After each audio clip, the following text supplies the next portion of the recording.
I work for an oral surgeon. I do clerical work, telephone and computer, that kind of thing. And I was coming home from work, and as we started moving, all of a sudden I felt a bang. And I didn't even know for a second what it was. I was like, oh my God, what the heck just happened? And actually immediately my car swerved into the other lane.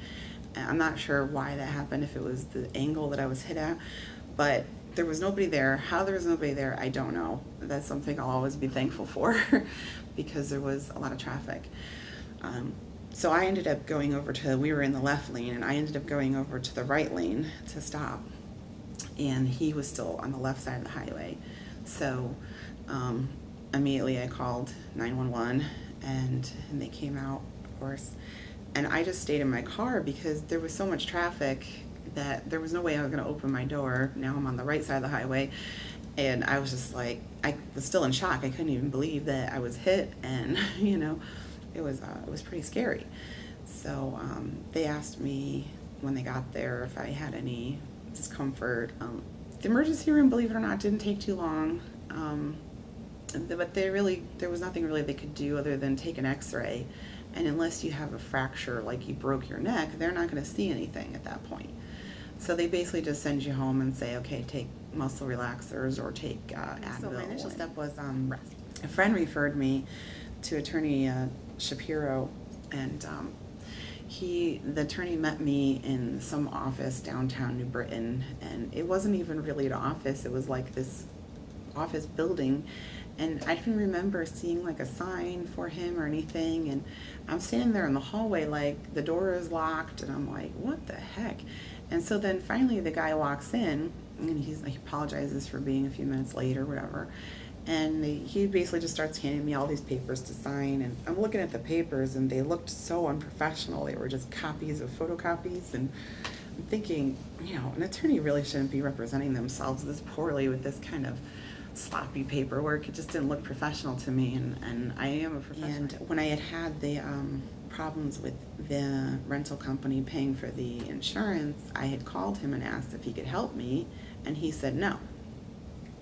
So I was like, okay, well, what is he doing for me then? So that was when I went home that night, and I Googled personal injury attorneys. And I think McCoy came up as like one of the first ones on there.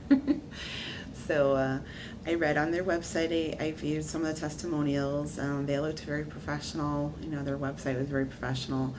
So I submitted a contact us form, and I got a call the very next morning. It might even have been that night, I'm not sure, but it was really quick. And but it didn't end there. It wasn't just like, okay, she signed, we're done.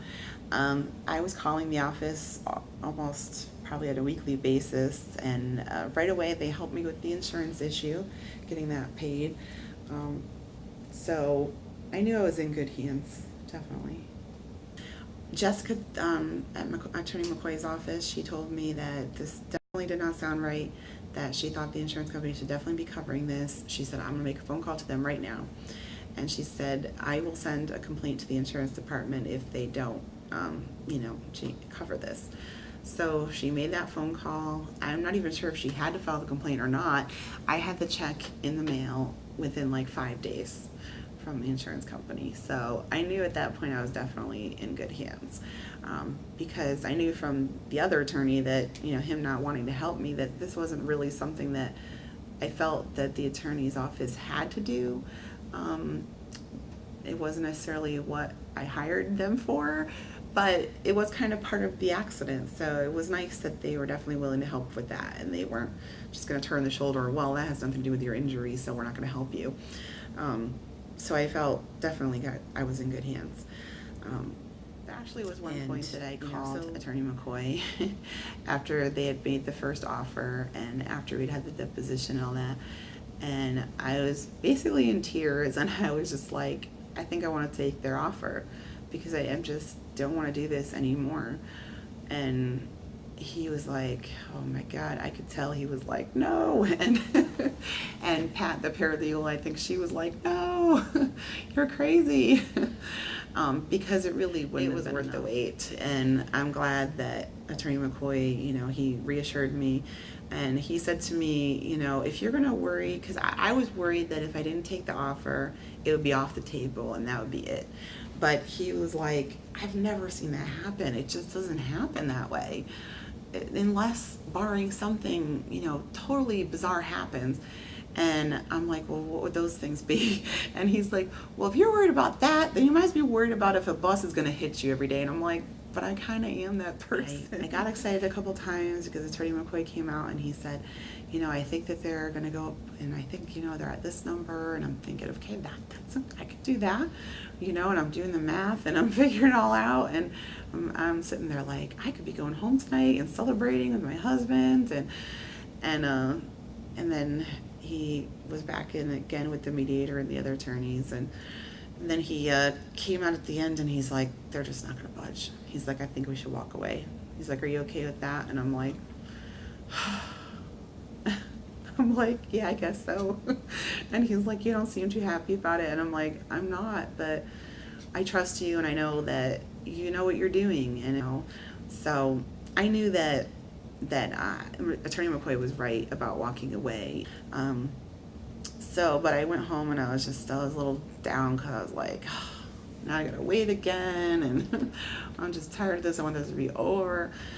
And I was so shocked when the next morning Attorney McCoy called me and he said they upped their offer to $225, and he said I told them that would settle the case. I was like, absolutely. And I was so excited. I just really didn't expect the next day to get that phone call. I had to keep telling myself not to get my hopes up or my expectations up because it would just be a letdown. So I was really shocked to get that call, and I was really happy, and I was so glad that, thinking back to that time when I had called him basically in tears, and just that I did continue to be patient, because I would definitely recommend Attorneys McCoy and McCoy. If you're one of those people that are out there looking on the internet and you're listening to these tapes and you're still not sure, I really hope this convinces you that you would be making the right choice, and not to worry that you found him on the internet. He is definitely a good attorney. And not only that, but his colleagues have told me that as well. The judge that I met at the pretrial and the mediator both told me that I was in really good hands. So that was really reassuring, because if your colleagues think you're good, you're definitely good.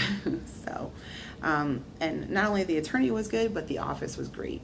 The office was always so friendly, so helpful.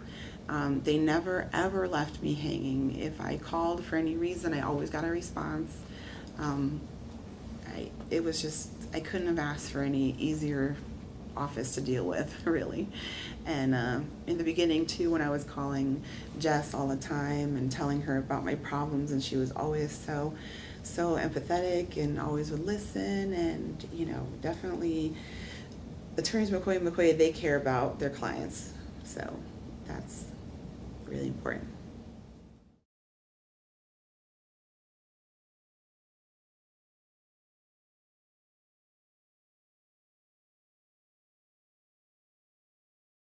Shapiro